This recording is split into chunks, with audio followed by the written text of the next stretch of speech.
Hello, my name is Dale DuFay. I'm going to talk about an old subject that's, I've been around for at least, I've been looking into it for 10 years. And I love it when Barry coined the phrase airplane clouds. So I'm going to do the narration on this video because I've been studying it like for 10 years. I haven't studied it recently, but it's obviously still going on, and there's no denying that.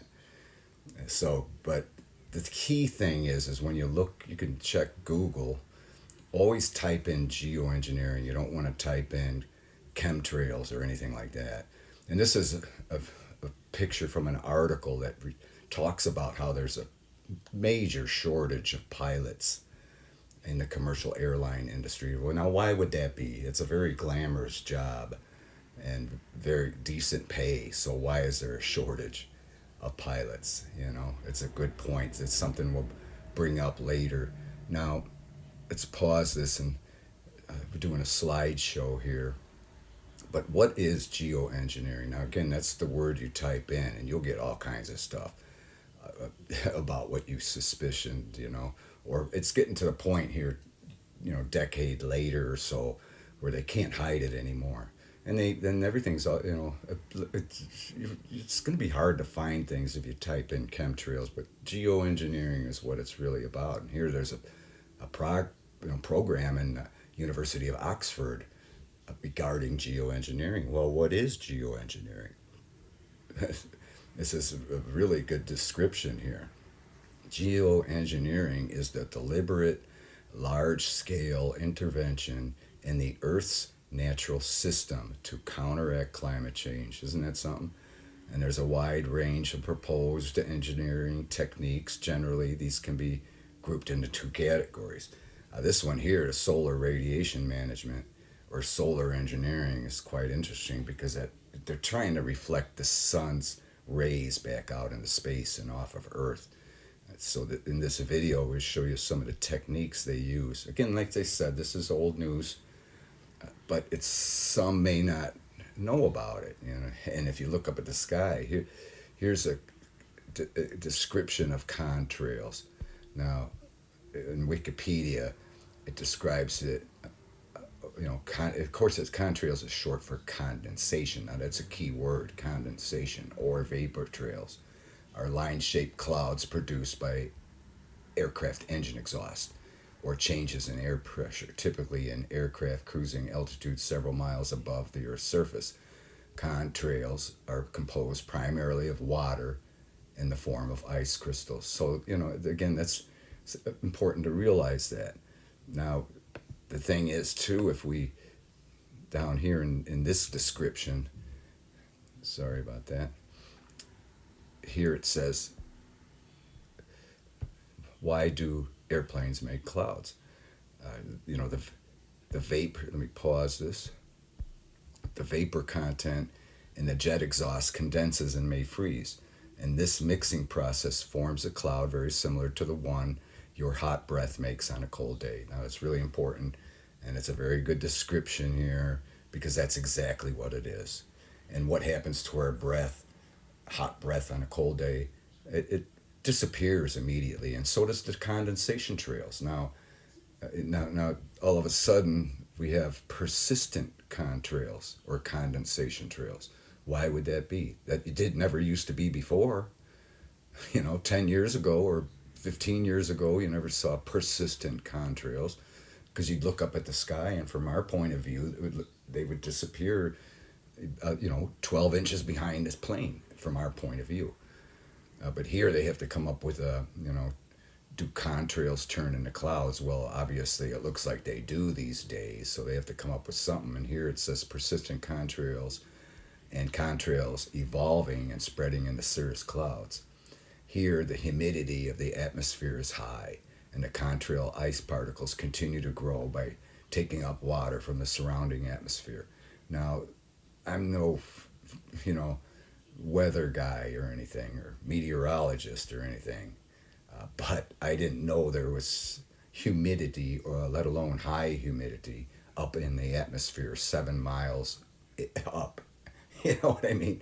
above the clouds. Now, of course, there is where the cloud layer is, but that's just, again, they have to come up with something, because again, this is a new phrase here: persistent contrails. So this is, it's just, oh, and then this was interesting too here, and this, why do airplanes make clouds? And this sentence, it says the jet engine exhaust contains carbon dioxide, oxides of sulfur and nitrogen, unburnt fuel, soot, and metal particles. Isn't that something? They're actually admitting that there's metal particles, because that's exactly what's in the aerosols they're spraying. But it certainly wouldn't be in the airplane exhaust, or what are they saying? They're running metal particles through the carburation, into the jet engine. It's just, it's silly, when some of the stuff they have to say, but they do admit that it's, like your hot breath on a cold day. And then here it typed in geoengineering aerosols and heavy metals. There's all the ingredients they have. They have patents on these things. They can't hide all that. And this is pretty much a chart illustration of what they want to do. They want to have this thin layer there, which we see all the time. They don't want it too thick because it'll hold the heat in. But here's an example of an airplane making clouds above our house in southwest Michigan. This one was in June. This was from one of Mary's subscribers sent this, and this is interesting when you see this. This is thought to be a shadow, but I don't know how a shadow can be so long and skinny. Like, say this was a shadow, why does it extend so far ahead of this? Of course, the sun can be behind it, but it's still not going to shadow it like that. It's just crazy. I do believe that these are part of it. This is like ingredients trail here that kind of blends with this one. They're having trouble hiding it nowadays. I mean, this is not condensation, my friend. This is, look at, you could even see the reflection in there of the aluminums, and aluminum. It's like atomized powder, fine powder. And this is above our skies in southwest Michigan on July 2nd. You could see all the haze in there. This real fine misting around with these trails. See, that's how it spreads throughout the entire sky. We call this Bill Gates blue. When the sky is, because remember when the sky used to be bright, beautiful blue. Now it's just all hazy like this. And that's from the airplanes doing this. And, and when I say Bill Gates, I mean all those with the, millions and billions of dollars it takes to do this. Because they're not just doing it over the skies of southwest Michigan. They're doing it across the entire earth. But they started doing X patterns above our house. See what it's doing to these trees? I get into that later. But they're destroying the trees because there's so, what goes up must come down. There's that X. It's just amazing. They're making no bones about it. And that is not condensation. Absolutely not. And it was very dry that day. It wasn't humid. It was cool. What are they saying? It was cool on the surface of the earth and humid up there. I mean, really, very hazy. Because I remember on hot, humid days you would see a hazy blue sky, but not on cool days. And again, you could check the weather this day. It was reasonably cool and low humidity and very, very hazy. Again, that's a Bill Gates blue, we call it. We have a Nikon P900, and you could zoom in pretty close on these airplanes, and it's difficult to stay with them when you zoom in. But you could clearly see the spraying beyond this main trail. You could see the fine mist that surrounds it. And that's all from other spray tips that make it all come together. Here's a couple of days later, they really had the skies juiced up big time. But look at what it's doing to the trees. It's July, these trees shouldn't, this is from the internet here. But geoengineering no longer a conspiracy theory. They can't hide it anymore. They were trying to be very covert about it. That's why they were saying people noticing it. It's a conspiracy theory. But, come on. When you see stuff like this, it's very obvious they're laying out a pattern. That's not how commercial aircraft or cargo aircraft fly. This might be computer generated because I can't see two of them flying this close. But they may over the oceans. You never know. Get into that later as well. Here's a, triangle forming. It's like they have to lay it out in patterns to try and get it to spread into one mass as much as possible.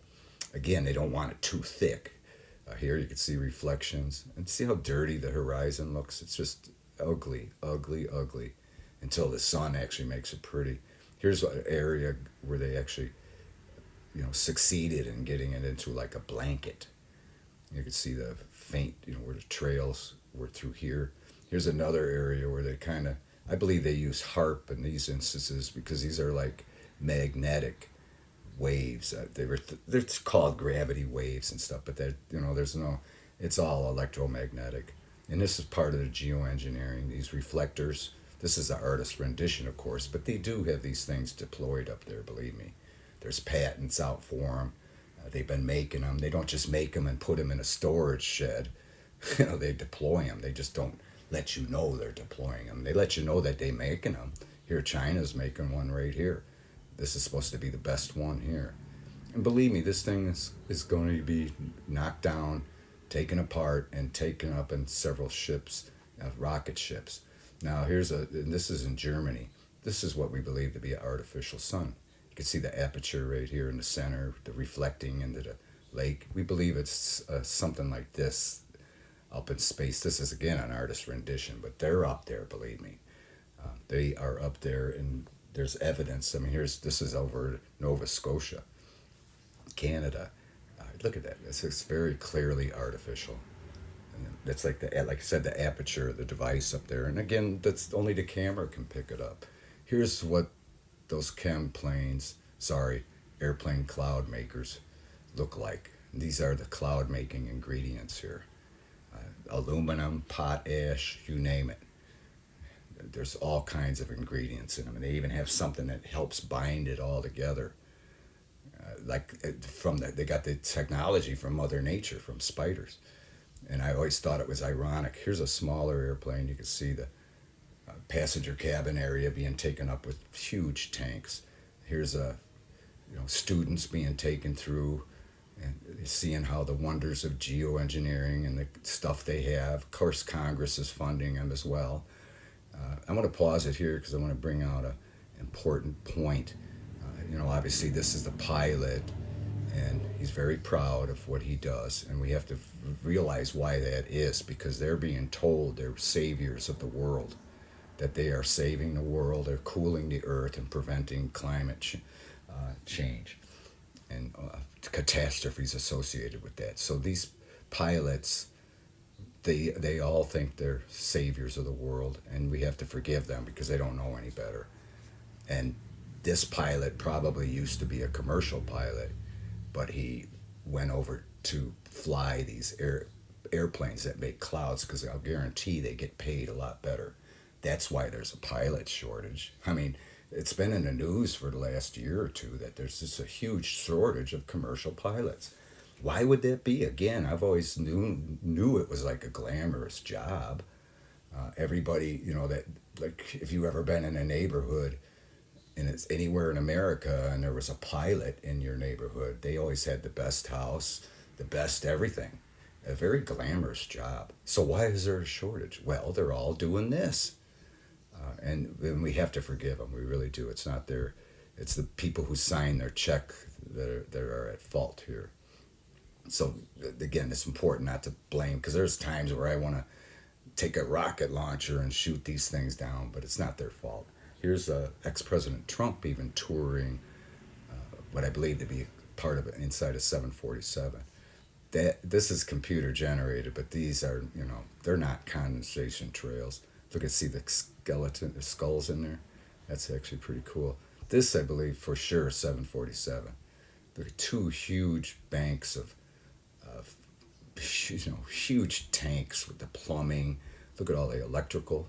This definitely, this is the same one, 747, inside the cab, the passenger cabin or cargo cabin area.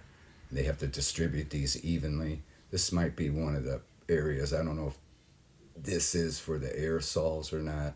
I'm not really sure, but I thought I'd take a good picture of it. I think this is on the fuselage, because the aerosol sprays out of these pods here. they're integrated into the airplane. You can't really see it on this particular airplane because it's taken off, but here you could clearly see it. There's an aerosol ejector, which just pumping that stuff out. There's aluminum in there and all kinds of stuff. Look at all the aerosol nozzles on this one, because it's, each nozzle probably sprays out different ingredients, and it all mixes up out here after the plane. Here's another nozzle clearly showing it. This is totally integrated into the design of the airplane. Because these airplanes do not have passengers in them.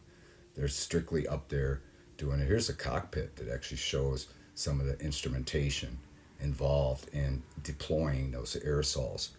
Some of them even have timers. I don't know about this mission patch. It's pretty cool, though. I think somebody probably had this made and put it in there because I couldn't find it anywhere.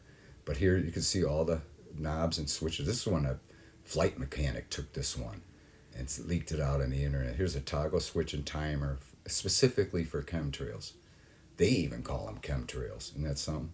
But here's a 4 videos, real short clips of the ISS that Mary monitors all the time. And you can clearly see these artificial clouds here. These are all artificial. With this juicing up the sky all across the entire globe. Of course, they can't cover the entire thing, but they figure any little patch they do is going to help. Any little bit they do is going to help.